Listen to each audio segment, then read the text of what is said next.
Ranged is one of the three combat classes in Remote Realms. It focuses on attacking enemies from a distance using weapons such as short bows, long bows, crossbows, and turrets. Ranged combat is especially effective against enemies whose melee attacks are dangerous, such as dragons or desert scorpions. Besides providing ranged accuracy bonuses, most ranged gear sets also offer high magic defense. There are several different combat styles you can use. Accelerated combat involves attacking an opponent, moving slightly, and then attacking again. This micromanagement technique allows you to deal massive damage, but it comes at the cost of high run energy usage and requires more focus during combat. Burst style allows you to perform more than one attack at a time. Longbows are perfect for this because their burst mechanic affects two next consecutive actions. In practice, this means you can sometimes fire 2 or even 3 arrows instead of just 1.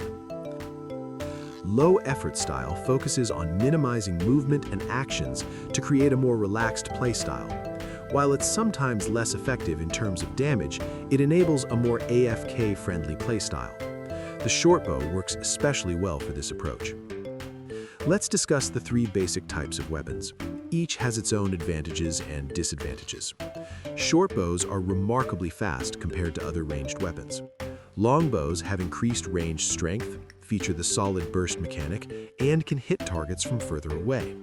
Crossbows are the only ranged weapons that allow you to use an offhand item. They also use bolts instead of arrows. While arrows offer a wider and more interesting variety of types, metal bolts are often stronger than their arrow equivalents. A good starting set for ranged characters is leather gear. After that, you can move on to froghide armor, a set that provides the water type and more range accuracy. If you're looking for the strongest magic defense and range accuracy, the best choice will usually be dragonhide sets. There are also other sets, such as botanic or jungle gear. These don't offer much ranged accuracy, but they make up for it by providing lifesteal and the grass type. Tips. Accumulator is an extremely important masonry structure that collects arrows and bolts that have fallen to the ground.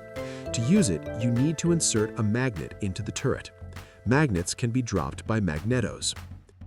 If you don't have a magnet but still want to recover your arrows, try fighting enemies that rely on keeping safe distance.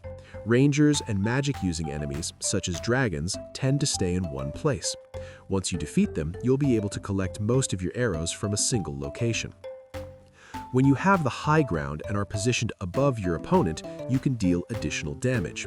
I like to call this the elevation bonus. However, keep in mind that poor positioning can also result in penalties. You can also increase your damage by using range potions or range prayers. Masonry turrets can fire arrows or cannonballs using black powder. They're useful for luring enemies into specific positions or simply speeding up combat against certain opponents. Combat typing is an incredibly important mechanic.